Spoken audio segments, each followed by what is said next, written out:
Welcome to First Date, a panel talk show on the Reader Seeks Romance channel that celebrates debut romance authors with recent and upcoming releases. I am your matchmaking host, Liz Donatelli. It is a thrill for me to introduce 3 new romance authors who will set your hearts aflutter with their 2023 early fall debut romances. Shannon Bright is the author of Every Wish Way.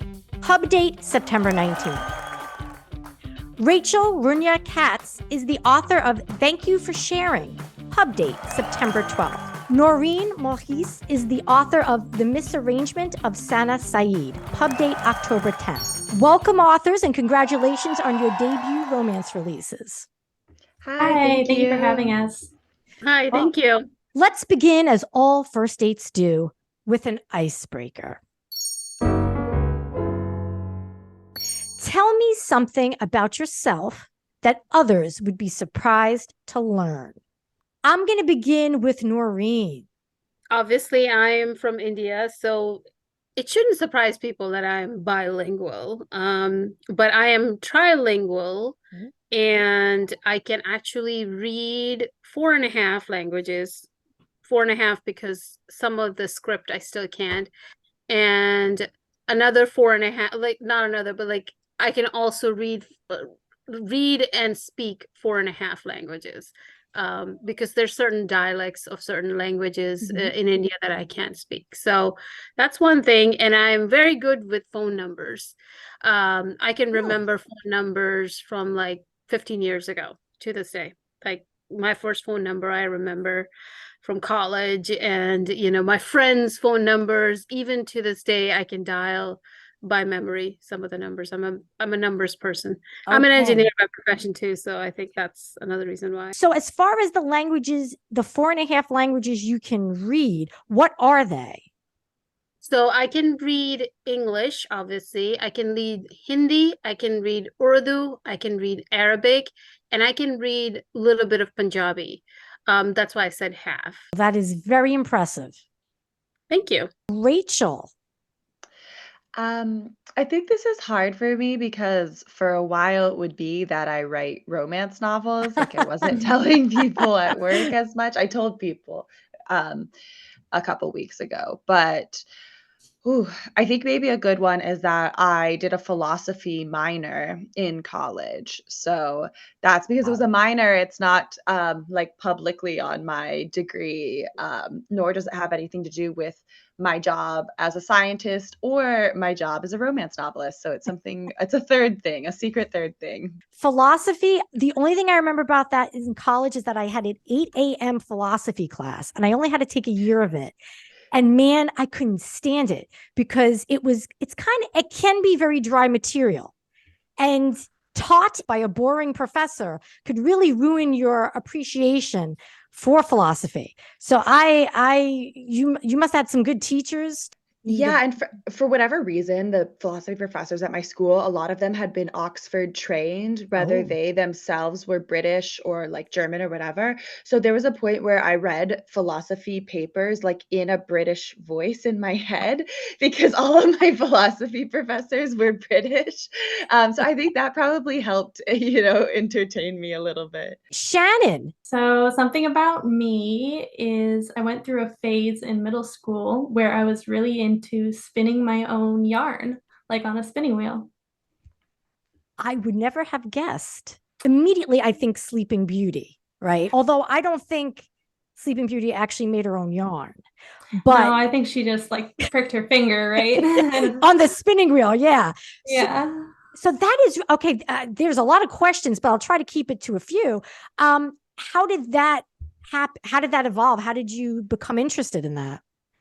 I don't really know. I think I learned like how to crochet, and then from there, I just wanted to get even more into like fiber crafts and stuff like that. So yeah, I was obviously deeply popular among my peer group. Not really. So, okay, the other, so many questions. So how long does it take to, let's say, make a ball of yarn? Is that called, what is that called? The ball, is it just called a ball or like a skein of yarn? That's it. Yeah. Okay. So how long would it take to make that much yarn? Um, Hours and hours, really, because you have to make like several strands and then you twist them into one single strand. So yeah. Wow. Yeah. Do you live near like sheep?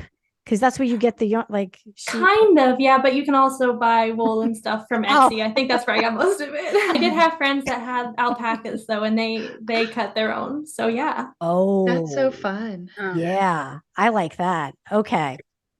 In India, they would have like from what do they call? See, I can't think of the English name for that thing. It's like the cotton balls. Like it's a type of a cotton ball that they would put on the spindle and then make the fiber out of that. So, and it was all like by hand. They would do it by hand. Actually, Gandhi used to make his own clothes. He used to spin his own from cotton and make his own clothes. So yeah, well, it's very popular in India. I'm learning a lot so far. This is exciting. Well, thank you all for sharing. Now let me set the scene for you. You have just scored a meeting with book club tastemakers, Oprah, Jenna Bush Hager, and Reese Witherspoon. They are giving you 2 minutes to pitch your debut romance to them. Go. I'm Shannon Bright. My book is called Every Which Way. Our main character is Isa, who is a woman who is struggling with balancing her career and her romantic life, and she's feeling sort of hopeless about the modern day dating scene. Well, one night she accidentally summons a wish-granting stranger out of a bottle of nail polish. She's immediately attracted to him. He's flirty and cute, but he's also kind of a party boy and seemingly doesn't take anything seriously. So she ignores her initial attraction and decides that the key to fixing her love life is wishing for a 21st century version of Mr. Darcy. She thinks he's going to be the perfect guy, and all she'll have to do is reenact Pride and Prejudice in modern day, playing the part of Elizabeth Bennet to win his heart. But things get complicated when she discovers that Mr. Darcy isn't quite the dreamboat from literature, and that there's more to the wish-granting stranger than first met the eye. Oprah, Jenna, and Reese, they're intrigued. Oh, good. They've asked me to send in the next author. I'm going to send in Noreen. Hi, Oprah, Jenna, and what's the third one? Reese. Reese Witherspoon.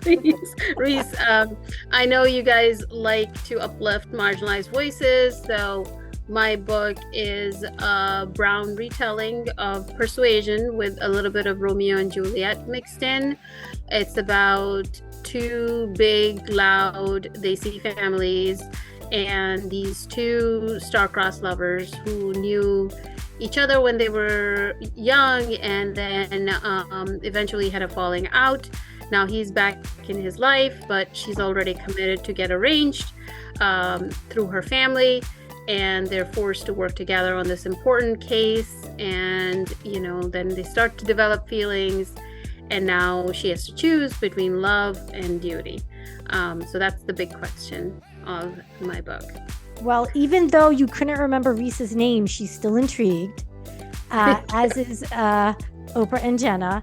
Rachel, Oprah, Jenna, and Reese have taken a bathroom break, and they're ready to see you. Hi, Oprah, Jenna, and Reese. I hope you feel very relieved after your bathroom break. My name is Rachel RUNYA KATZ, and my debut novel is called Thank You for Sharing. It is a childhood crushes and rivals, two enemies, two friends, two lovers book between a grumpy woman, Leah Cohen Jackson, and a sunshine or soft man, Daniel Rosenberg, who meet again in a meat disaster on an airplane 14 years after they last spoke to each other at summer camp. They are both Jews of color, and they find themselves fumbling toward friendship as they are forced to work together to market Leah's museum to a more millennial audience. It is something I like to call a rom-traum-com, so it's definitely funny and swoony, but it deals with some heavier topics as well. And I hope you pick my still coming of age in their late 20s babies for your book clubs. So rom-traum-com, is this something that you have then started? Like or is this an existing, I don't know, would you call it a trope or category or?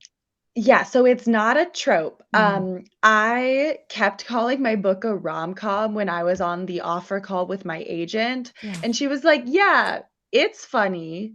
Also, there's a lot of trauma in it." Okay. And she called it a rom-sad in that way. And then I was part of Carolina Jews for Justice, and we were doing a Shabbat potluck where we were working with we were meeting Nida Alam, she's a like Muslim activist turned elected official in the Durham area.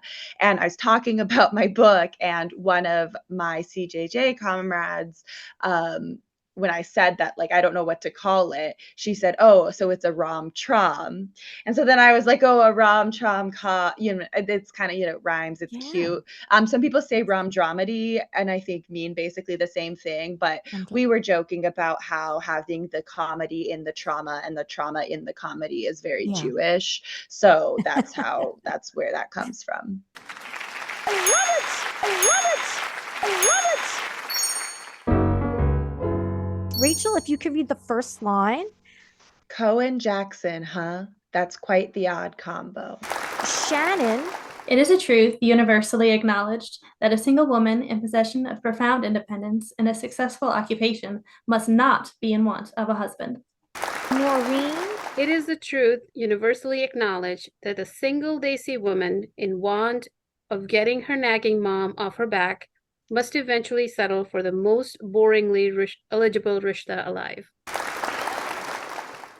Rishta means proposal. So Okay. it means like the mom is trying to arrange proposals for her. Got it. Shannon and Noreen, you're both published by Alcove Press. Is that correct? Yeah. Okay. Mhm. So it's interesting that you both have a Jane Austen inspiration in both of your novels. You also know each other, right? You've met or at least spoken. The two of you must be going on tour together, right? I even brought it up to Shannon. I was like, dude, if they fly you over here, like we should do events together, Like I mean, yeah, that would be a lot of fun. I don't know that they'll want to pay for my plane ticket, but Noreen, remind me, where are you located? I'm in Jersey. You're in New Jersey. Mhm. Oh, Jersey. Oh boy. Okay. Well, I like you anyway. Thank you. I love Jersey. Oh my God, that's like my second home. I feel like I fit right in with all the Desis here. No, I Good. literally can walk to like the Indian stores from my That's house. awesome. That's awesome. Yeah. My experiences of New Jersey, it's one of those places that I just prefer just to drive through. Which tropes do you use to tell the love story between your main characters? And if you've come up with something new, a new trope, and you want to claim it here on Reader Seeks Romance, then go for it. Noreen, could you please share any tropes that you've included to tell your protagonist's love story? So mine is friends to enemies to lovers. And there's a lot of angst and pining.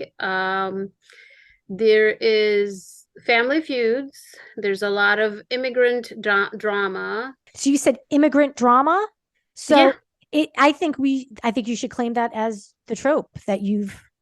Yeah, I mean, I think that's unique to my book is because, all this trauma that these families have carried from India, they sort of bring it with them and try to pass it on to their kids, and how these kids in this situation where they have to sort of honor the family tradition and fight against it, and be their own people, while doing that. Shannon, what are some of the tropes in Every Wish Way? 3 Wishes, I'll claim that one. All right. Yeah. Reverse Sunshine and Grump. So she's the grumpy one. He's the sunshine character. Slow burn, kind of a love triangle, and then just snarky banter. I am curious. I want to now watch to see if that catches on, if that becomes a thing. Oh, I'd love to see more Wish books. I think they're so much fun. Yeah. Rachel, what are the tropes that you use? So my tropes are childhood friends to enemies to friends to lovers. Grumpy Sunshine, or I think maybe more accurate would be prickly soft, like Shannon, the woman, is the prickly one here. Mhm. I am a big Only One Bed fan. I think that is some version of Only One Bed will make it into every single book I ever write. And one of the versions of it in this book is Only One Air Mattress. Oh, As well as I'll claim Yom Kippur nap as a trend. I don't think I've read that in a book before. a nap? It's Yes, there's a Yom Kippur nap, like, if you're Jewish, because Yom Kippur, you fast. yes. And it's like Jewish fasts they're not long, but they're a full, like, it's the full 26-ish hours rather Okay. than, like, you don't eat at night.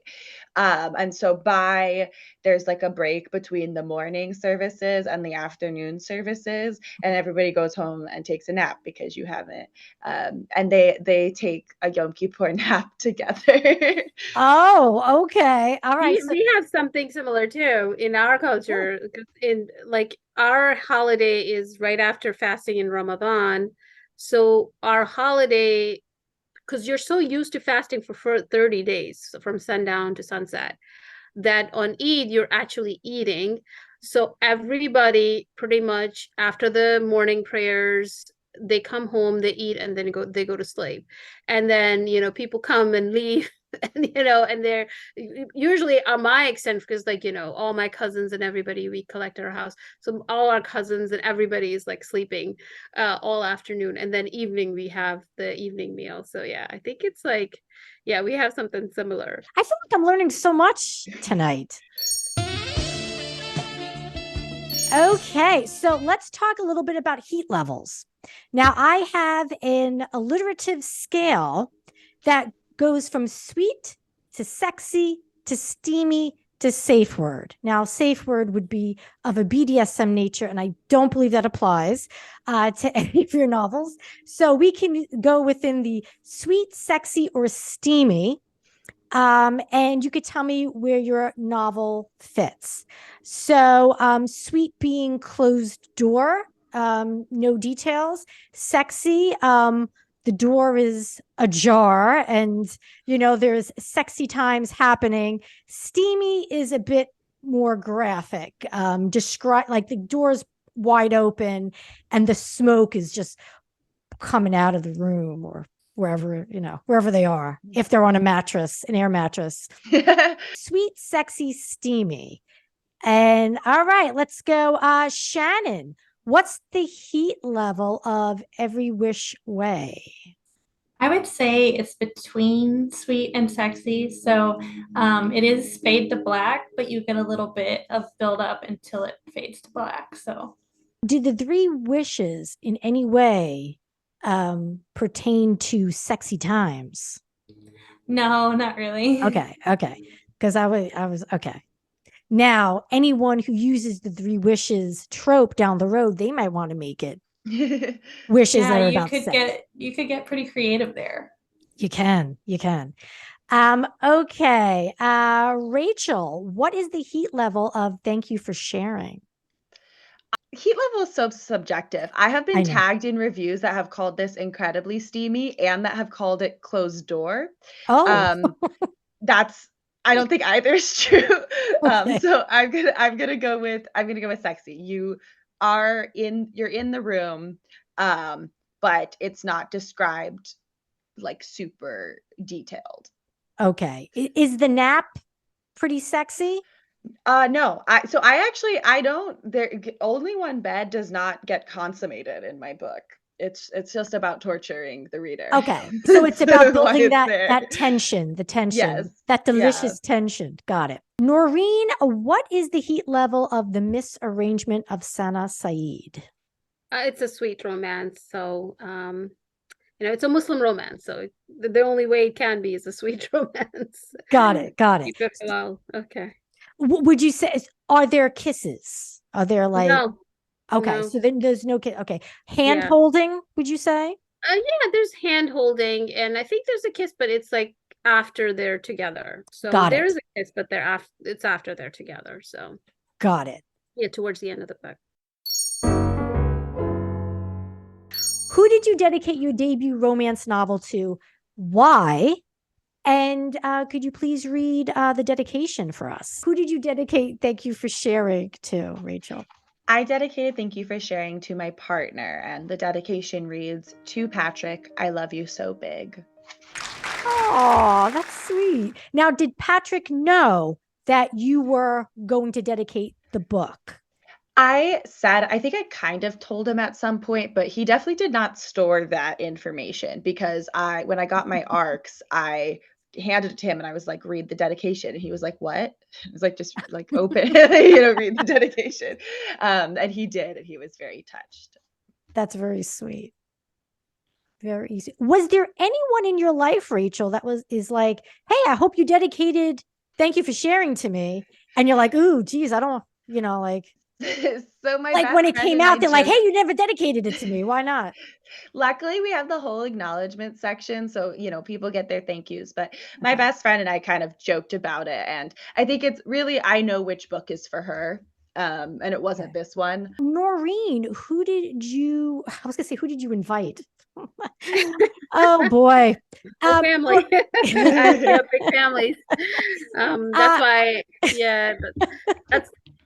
yeah, my dedication was short because I have a big family. So I just kept, the initials from A to H to Z, which is my family members. And there's a word in Urdu, it's called ishq, which is like a central theme of my book. There's I think it's an equivalent to love, but it comes from Persian word ashaka, which means a vine that wraps around the plant, and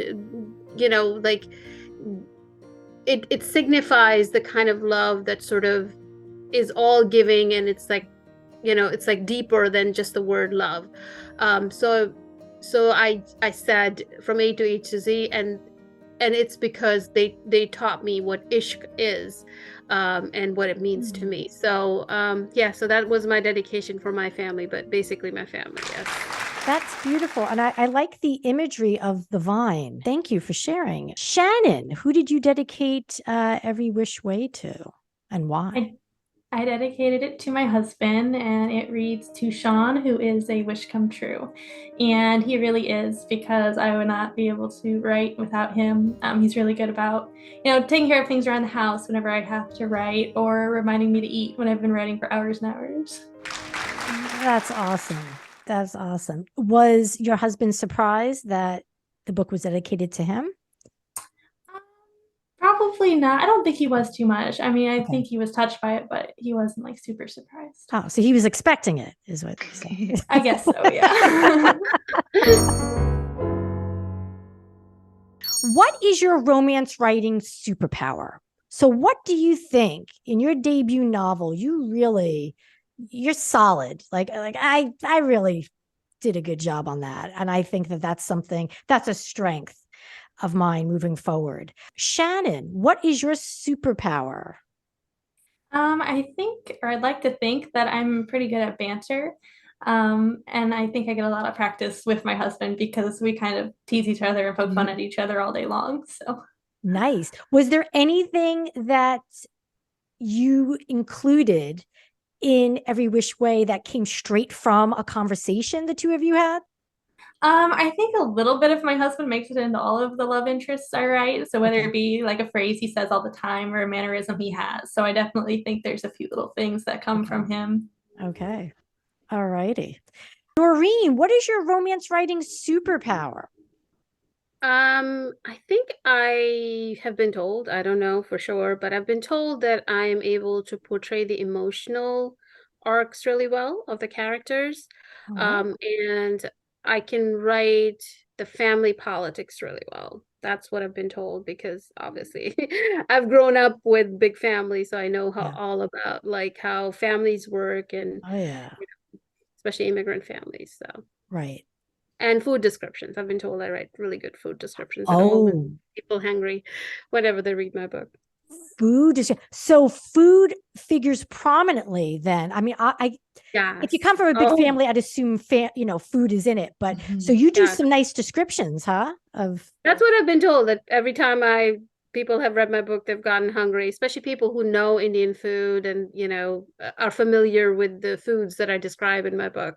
So, that's just because I'm always hungry when I'm writing. I always You're always eat. hungry. Now, do you do that purposely? Make sure that you're hungry when you write so that way you could tap into that No, hunger? I just think that I always have snacks, like when I'm writing, Yeah. because I tend to like fidget a lot. So like I'll usually have like snacks when I'm writing. So I think it's like I'm thinking about food. So like I'm writing about food. I don't know what the connection is, but yeah, but it tends to, food is a recurring theme. And I think it's also immigrants, like immigrant families, food culture is big in our families. Every holiday that we celebrate, every Eid that we celebrate, there's foods, and there's not just one, there's like 10 different types of foods that we have with everything. Like somebody, if an uncle drops by for tea, it's not just like you just give them tea.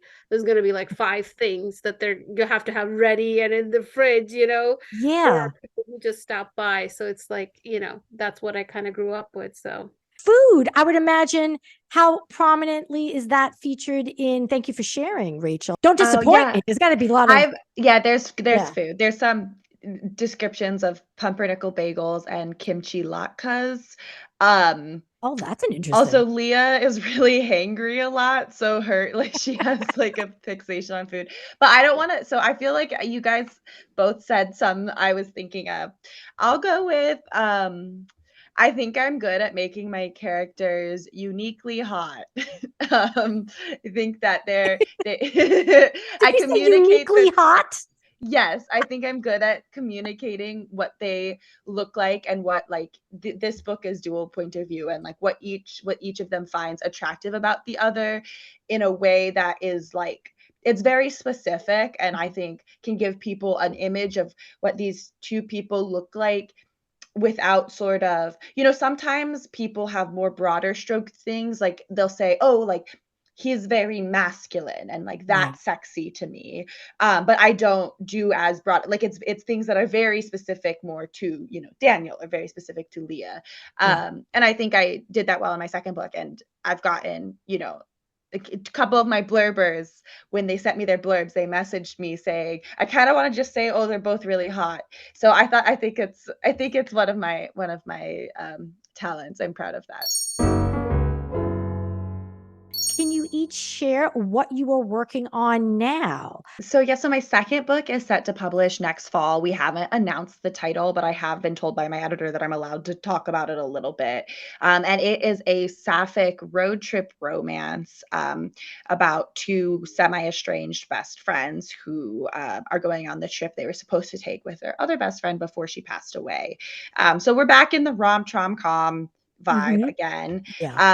And it is in universe, so there's some as I mentioned before, the Jewish equivalent of Easter egg. There's some Hanukkah gelt, where if you read both, you'll recognize some names that pop up in both books, but it's not it's not the major secondary characters that are the main characters in my next novel. Shannon, what are you working on right now? I'm waiting. My next rom-com is with my editor, and it's the option book. So they're deciding whether they want to make an offer on it or not.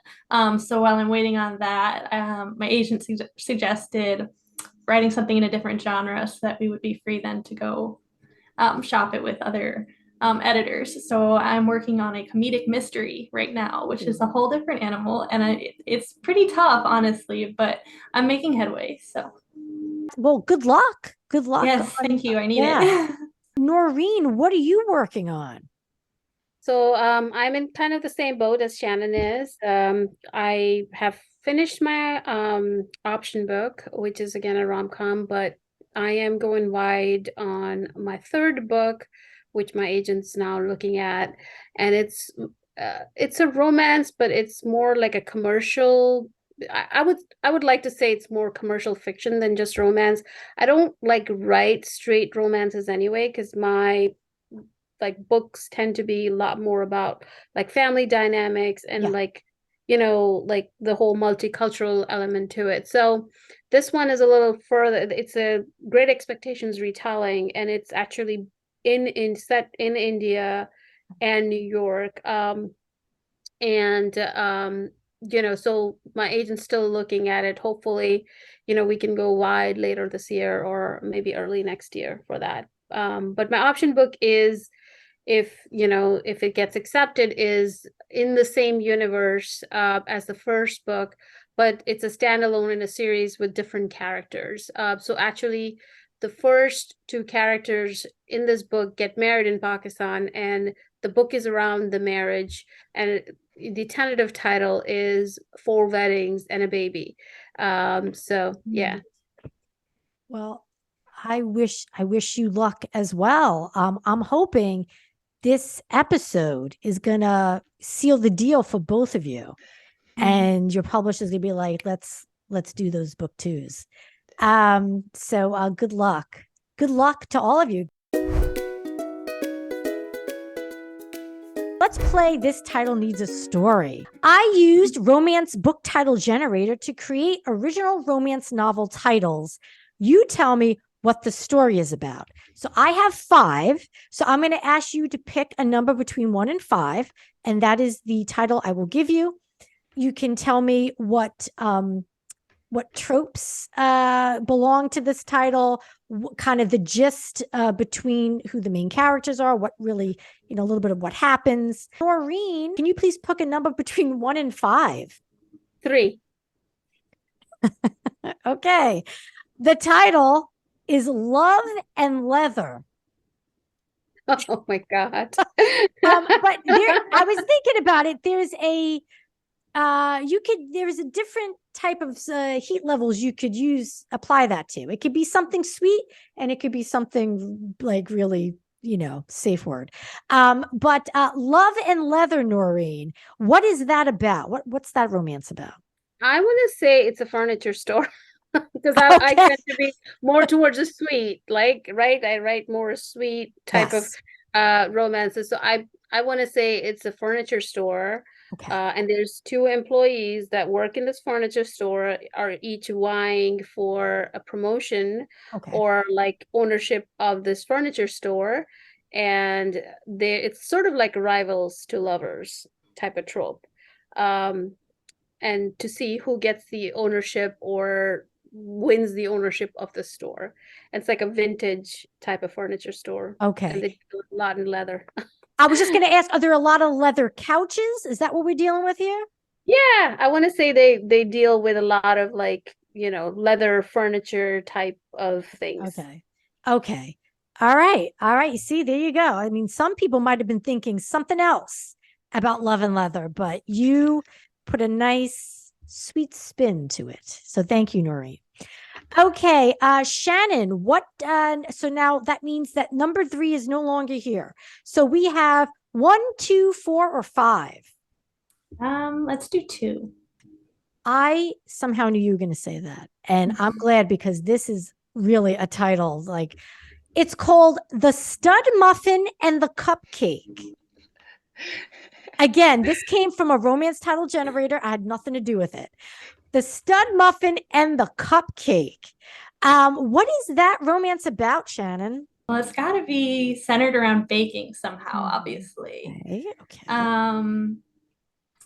Maybe the guy is kind of a bad boy, and he's trying to prove to his parents that he's changed, and so he finds this sweet baker, and they decide to fake date.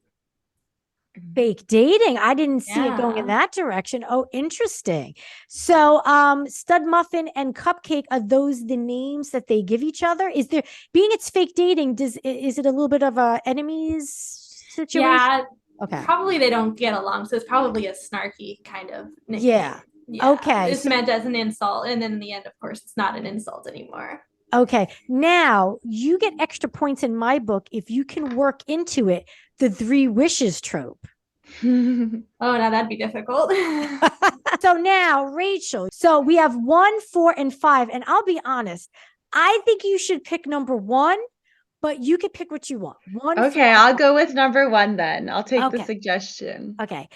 It's called Groom's Day. So Groom's Day is a man who owns a miniature dog grooming business is recruited by a woman from some sort of like secret organization that is trying to stop the apocalypse.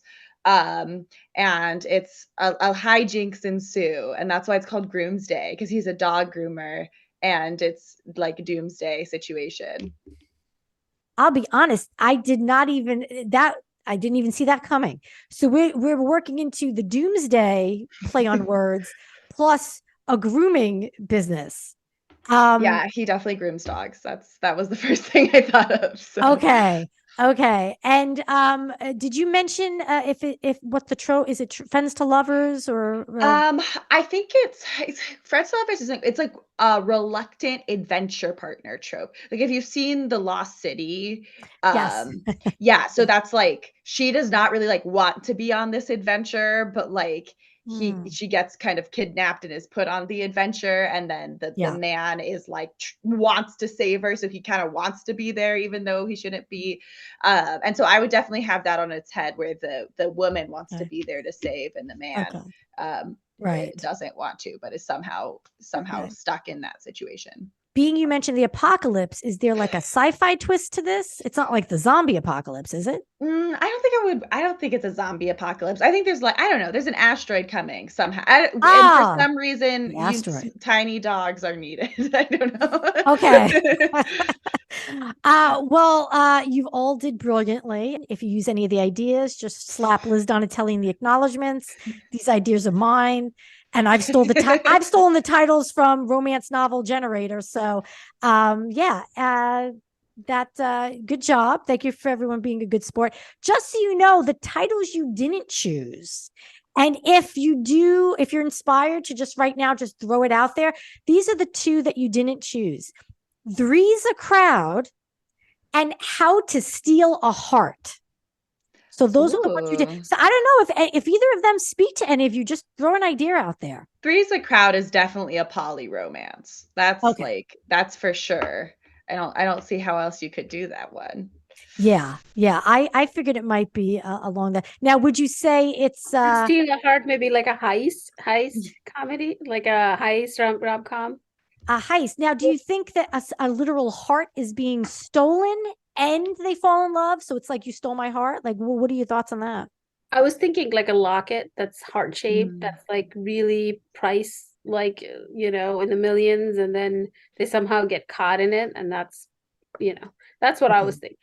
Okay. I like it. Shannon, do either of those speak to you with the 3 wishes trope? How to Steal a Heart and Three's a Crowd. I mean, I could work it in somehow, I'm sure. You could get a little spicy with that. Three's a Crowd one, probably, and then 3 wishes too. Yes. Thank you, Shannon, Rachel, and Noreen, for joining me here on First Date. I wish all of you continued success and happy writing. Thank you for having us. Thank you.